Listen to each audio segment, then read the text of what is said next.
John King, USA, CNN, weeknights at 7 Eastern.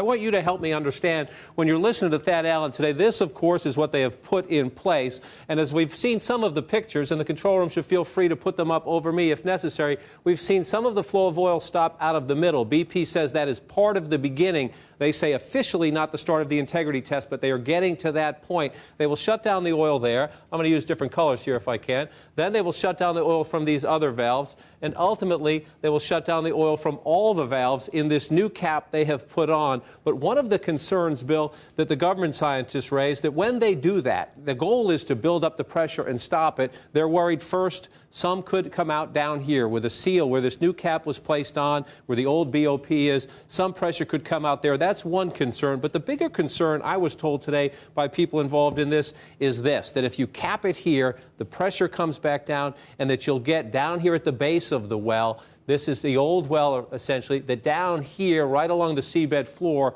there could be problems. And if that happens, they're worried about some sort of a catastrophic rupture down here. Walk us through the big questions here. Well, this thing, thank you, John. The thing exploded 86 days ago. 11 people were killed. And you don't know what sort of shock waves, what sort of pressure waves went up and down this long drill string, the riser and so on. And so bear in mind that in the Earth's crust there, in the seafloor, you have a big pipe casing, then you put in a smaller one, then a smaller one, and it gets down all the way to 7 inches in English units, down very deep, almost 2 miles down in the Earth's crust. So that whole drill string below the Earth's surface may have been rattled. And I had this model rigged up. Here's the new here's the new cap, which has a relief valve on it. This will go to the surface, but you got to think of things below the seafloor. If this were the seafloor, this drill string goes down almost 2 miles. So anywhere along the string in the Earth's crust, which you might think of as solid rock, after you give it a jolt big enough to explode a drilling platform, there could be cracks down there. So what you'd end up with is oil coming out all over the place in the seafloor. Now, everybody's hope is that when this valve is closed, this valve up here, or this series of valves up here is closed, that indeed this thing will hold the pressure. That's everybody's hope. But if there are cracks down here below the seafloor, then the oil will just seep out all over the place. Now, there are natural seeps, especially in the Gulf of Mexico. And the ecosystems around those natural seeps over the last tens of thousands of years have come to deal with it. There are bacteria that eat the oil and stuff that eats the bacteria and so on. But this is catastrophic. I mean, 10,000 psi.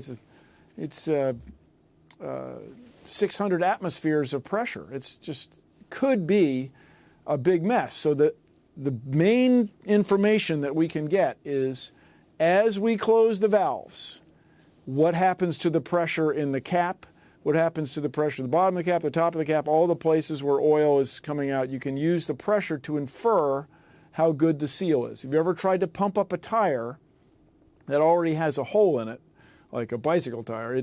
It won't pump up. The pressure won't increase. The same with this rig. And let's go through that, because I was told today by someone that they're going to take this slow on purpose because, again, of their concerns of causing a big rupture down here. And so I was told that when they close these down, they want to take the pressure up maybe to 6,000, 6,500 psi, then take a breath, test and check, do some seismic readings, not just pressure readings up here, but seismic readings down here. And then if they feel good, go higher to ultimately where they think they need to be, 8,300, 9,000 psi to cap it, letting the pressure come up here. What's the significance of the difference? Well, the deal is that the thing is dynamic. This is to say, you might not have ever thought about it, but when you have that much fluid of any kind in that long a pipe, waves can develop in the pipe.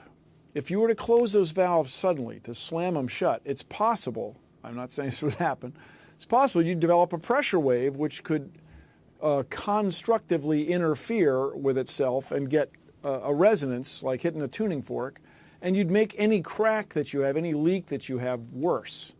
And the other thing is, there is a rubber seal between the base of this new cap and the riser itself, the old riser.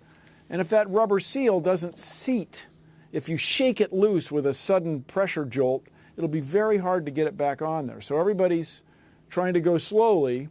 to make sure that they get things to seal well top and bottom. Now, just everybody, I'm not trying to defend the oil industry, but this thing's been going on for 86 days.